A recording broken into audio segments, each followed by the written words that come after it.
I'm going to present the next project. It's called Camping Service. Who from here has ever played tennis? Raise your hand. Okay. Then you know that life is like a tennis match in which the person who is an ace of service always wins. Fellow Toastmasters, today I'm going to talk about service. Today I'm going to explain you how most of the excuses we use that prevent us from helping other people are just that, excuses. And let me jump into a story. Some months ago, I went on camping with my family. And as soon as we arrived there, I went looking for some firewood, and I saw a tree lying on the ground. And I started hitting the tree with my small axe. But apparently I was doing something wrong. Because an old man that was nearby told me, "Hey, come here."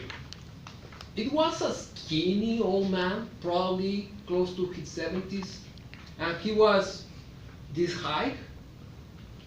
His skin was darker than mine, and he missed 3 front teeth, and that made him look even older. Well, I went with him, and he told me, "That tree is green. It won't make a good fire. Look at that mesquite branch. It will burn immediately." And after he stopped talking, he started hitting the mesquite with his big axe. He got probably 9 or 10 blows to the mesquite, and he almost finished the job. And then he stopped, got me the axe, and told me, "Go on, continue. I will come back soon." I started hitting the mesquite with all my power. I probably hit it 30 or 40 times, and the branch was still hanging there. Mr. Victor, that was the name of the old man, came back and told me, "Hey, you are doing a great job. You have almost finished. The only thing you need to do now is pull the branch with the axe, and it will fall." I did that, and the branch fell immediately. I keep talking with Mr. Victor, and he told me that his job was selling prepared corn on the street. And at that moment, I remembered one of the John Maxwell definitions of leadership. John Maxwell tells that a leader is the person who shows you the way. The leader also knows the way, and the leader walks the way with you. Certainly, Victor was a leader because he put himself at the service of me. A total stranger expecting no return or reward at all. As you can see, we don't need money. We don't need academic titles to serve. And now let's move to another excuse that we use most of the time to help another people. Who haven't said, "I'm too busy, I don't have time"? That same day, there was another old man at the park. It was a grandfather with 8 or 9 of his children. So you can imagine all the noise, all the disturb they were making. But some way the man managed himself to take every grandson to the river. And every time they came back with a fish. I was surprised what they were doing.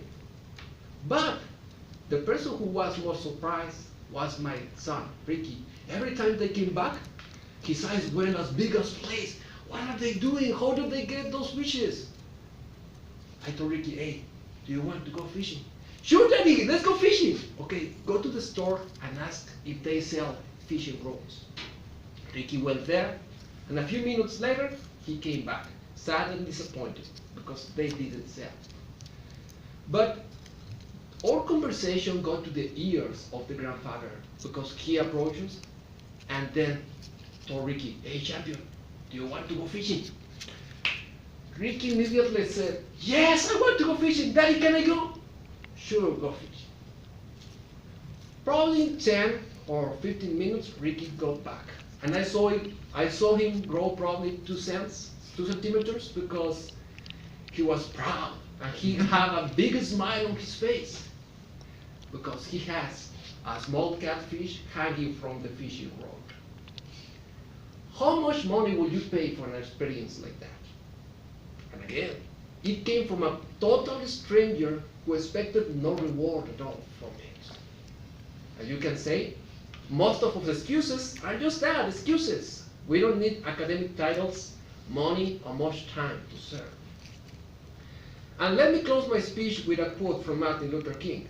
He once told that if you want to be important, wonderful. If you want to be famous, wonderful. If you want to be the greatest, wonderful. Just remember that one person once said that the person who wants to be the greatest will have to be the servant of all others. And that's a new definition of greatness. And the thing I like the most about it is that all of us can be great because all of us can serve. You don't need an academic title to serve.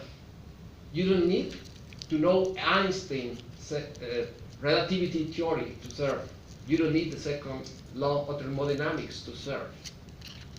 All you need is a heart generated by love and a soul full of grace.